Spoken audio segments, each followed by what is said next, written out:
Mesdames, Messieurs, bienvenue sur le point de l'information sur le Fait d'Afrique Télévision. 1,958 milliard de francs CFA, c'est le montant du budget 2022 évalué en recettes et en dépenses de la mairie de Konsamba Premier. C'est au cours d'une session budgétaire consacrée au vote du budget qui s'est ouverte hier et s'est achevée ce jour à la mairie de Konsamba Premier que toutes les délibérations ont été votées à l'unanimité par les conseillers municipaux. Cette session du vote de budget 2022 a été présidée par le maire de Konsamba Premier, El Hadj Oumarou, en présence du préfet du Mongo, Yves Bertrand Noël Mdjana. Il faut souligner que la somme votée par les conseillers municipaux est en hausse de 462 214 000 francs CFA, soit 30,9% par rapport à l'exercice précédent. Cet accroissement du budget se justifie par la mise à disposition d'une troisième tranche de l'emprunt FECOM destinée aux travaux d'achèvement de la construction de l'hôtel de ville de la dite municipalité. S'agissant des recettes, elles s'élèvent à 1,958 milliard de francs CFA, dont les recettes d'investissement sont à 1,543 milliard et les recettes de fonctionnement à 414 865 000 francs CFA. À ce qui concerne les dépenses, l'enveloppe de fonctionnement est de 264 865 000, soit 13,51% des dépenses totales. Un pourcentage de dépenses de fonctionnement qui est en deçà des 60% prescrit par le Code général des collectivités territoriales décentralisées, ce qui traduit la ferme volonté de la municipalité d'allouer prioritairement les ressources de la collectivité aux projets d'investissement qui sont les principaux vecteurs de développement local. Quant aux dépenses pour le personnel, elles s'élèvent à 80 064 000 francs CFA, soit 30,23% de dépenses de fonctionnement. Un pourcentage qui est également en dessous des 35% de fonctionnement prescrit par le Code général des collectivités. Il faut noter qu'avant l'ouverture des travaux, le maire accompagné du préfet a effectué une descente sur le chantier de construction qui abritera dans les prochains jours l'hôtel de ville de Konsamba Premier. Toujours au Cameroun, réuni dans l'après-midi du 26 janvier 2022 à Douala, le comité d'organisation de la Coupe d'Afrique des Nations a dévoilé un nouveau calendrier du second tour de la phase finale de la 33e édition de la Coupe d'Afrique des Nations. À l'issue de cette rencontre, le comité d'organisation a décidé de délocaliser 3 matchs à Douala et à Yaoundé. Ainsi, le match de quart de finale prévu le 29 janvier prochain à 17 h, les Lions indomptables et la Gambie sera le dernier match de la 33e édition de la CAN de la capitale économique. De ce fait, le quart de finale Égypte-Maroc, initialement prévu le 30 janvier à 17 h, au stade Olembe est délocalisé au stade Amadou Ahidjo à Yaoundé. Ensuite, le quart de finale, initialement prévu le 30 janvier à 20 h au stade Douala de Japoma, est délocalisé pour le stade Amadou Ahidjo de Yaoundé. Enfin, le premier match de demi-finale, initialement prévu le 2 février à Douala à Japoma, se jouera finalement au stade Amadou Ahidjo de Yaoundé. Il faut dire que le calendrier initial n'a pas changé pour les autres matchs.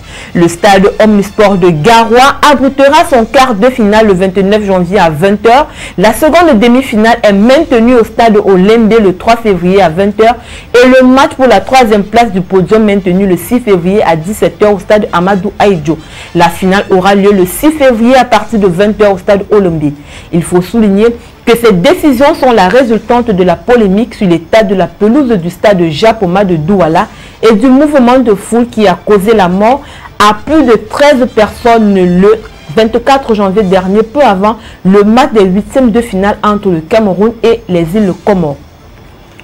Parlons justement des bousculades survenues le 24 janvier dernier au stade Olembe de Yaoundé qui ont fait plus de 13 morts et 38 blessés. Le président de la Confédération africaine de football, le Patrice Motsepe, est allé apporter son soutien aux victimes internées dans les différentes formations hospitalières. À son retour du chevet des victimes, Patrice Motsepe a tenu une conférence de presse. Au cours de sa rencontre avec les hommes et femmes de médias, le dirigeant sud-africain est revenu sur les circonstances tragiques du drame. Ce dernier a pointé un doigt accusateur sur les insuffisances au niveau de l'organisation et de la sécurité. Nous devons mettre le doigt exactement là où il y a problème. Le portail supposé ouvert pour l'entrée du public le jour de ce match était plutôt fermé. S'il était ouvert, je pense qu'il n'aurait eu aucun problème. Mais quelqu'un l'a fermé, qui l'a fermé et qui a donné les instructions pour qu'il soit fermé, s'interroge le président de la Confédération africaine de football. En attendant que l'enquête ouverte apporte des éléments de réponse, le président de la Confédération africaine de football a tenu à rappeler que c'est le comité d'organisation locale COCAN qui est responsable de l'aspect sécuritaire du déroulement de la compétition. La CAF n'a aucune responsabilité sur ce plan, a souligné Patrice Motsepe, qui avait par ailleurs pris la décision de suspendre le stade Olembe jusqu'à nouvel ordre. Nous prenons la tolérance zéro en pareille circonstance grave, a indiqué Patrice Motsepe. Le président de la Confédération africaine de football avait indiqué qu'une minute de silence sera désormais observée lors des prochaines rencontres de la Coupe d'Afrique des Nations Total Énergie pour honorer la mémoire des victimes. Le 24 janvier dernier, le Trésor public camerounais a effectué une émission de bons de trésor assimilables BTA à 52 semaines sur le marché des titres publics de la Banque des États de l'Afrique centrale. Selon certaines informations, cette opération de levée de fonds avait pour but de mobiliser une enveloppe de 20 milliards de francs CFA. Selon le tableau de bord des opérations sur le marché des titres publics de l'ABEAC, pour la semaine du 24 au 28 janvier 2022, cette opération a permis au gouvernement camerounais de rembourser hier 26 janvier 2022 une dette de 15 milliards de francs CFA. Ce nouveau remboursement permet au Cameroun de conforter la crédibilité de sa signature sur ce marché sur lequel le pays est actif depuis décembre 2011. Jusqu'en décembre 2021, soit 10 ans plus tard, le Cameroun a remboursé 2 998 milliards de francs CFA de dettes sur ce marché sans le moindre défaut de paiement. Au Tchad, une manifestation des élèves du lycée d'Abena a fait un mort et de nombreux blessés. Selon certaines informations, les lycéens qui réclamaient des professeurs scientifiques ont commencé à taper sur les bancs de l'école pour inciter tous les autres élèves à sortir. Le bruit a donc suscité un soulèvement total. Les élèves ont pris d'assaut l'administration et la cour ainsi que les rues. C'est ainsi qu'un bus de transport en commun stationné devant l'établissement avec des clients voulant accélérer à la vue de la foule a écrasé une élève du lycée qui est décédée suite à ses blessures. Très en colère, les élèves ont saccagé puis brûlé le bus. Il faut dire que suite à ces événements qui se sont déroulés hier mercredi 26 janvier 2022, le proviseur du lycée d'Abena a annoncé la suspension des cours et des activités pédagogiques au sein de l'établissement. Toujours au Tchad, depuis plusieurs semaines déjà, le prix du pain a augmenté dans la zone méridionale du pays. De 100 francs CFA, la baguette est passée à 150 francs CFA.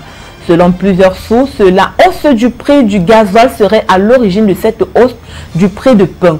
L'électricité produite par la Société nationale d'électricité étant quasi inexistante, les boulangers tournent à 95% avec des groupes électrogènes pour la fabrication de leurs produits. Le prix du gasoil ayant augmenté, ces derniers ont choisi d'augmenter également le prix du pain afin de supporter les charges. Au final, c'est le consommateur qui subit.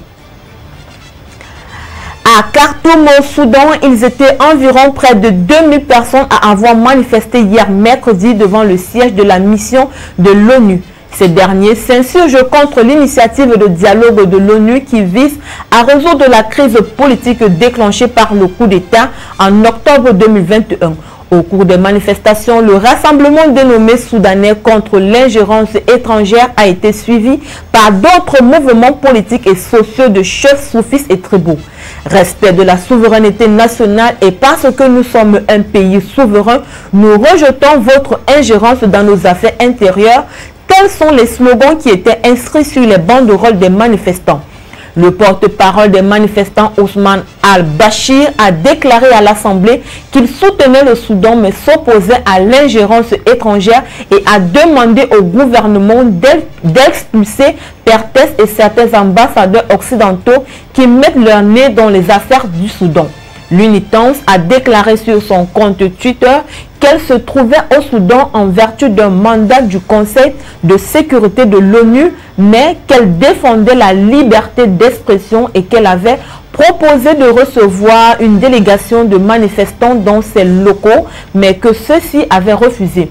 Il faut relever qu'une initiative de dialogue interne inter-Soudan lancée le 8 janvier dernier par PERTES a été rejetée par certains groupes tels que le Parti communiste et le Congrès national, la formation politique de l'ancien président Omar El-Béchir, aujourd'hui en prison, alors qu'il est jugé pour divers crimes.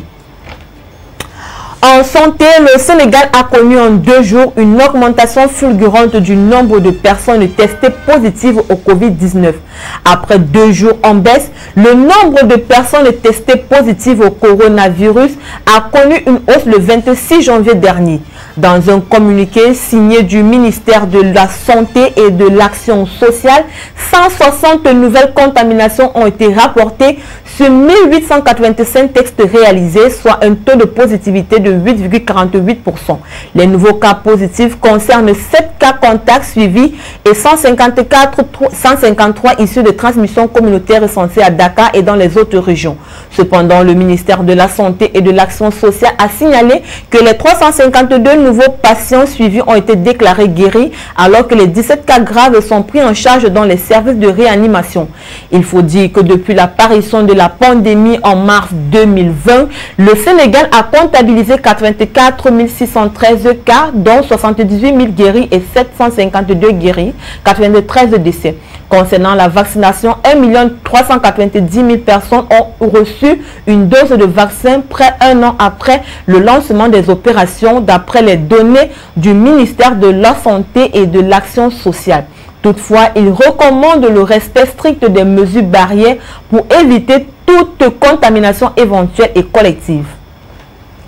Mesdames, Messieurs, c'est sur cette note de santé au Sénégal que nous mettons un terme à ce point de l'information sur Reflet d'Afrique Télévision. Retrouvons-nous demain pour la dernière sortie de la semaine. Les programmes se poursuivent sur nos différentes plateformes médias, Facebook, Twitter, Instagram, YouTube ou sur notre site internet www.refletdafriquetv.com. Agréable sur de programmes sur Reflet d'Afrique Télévision.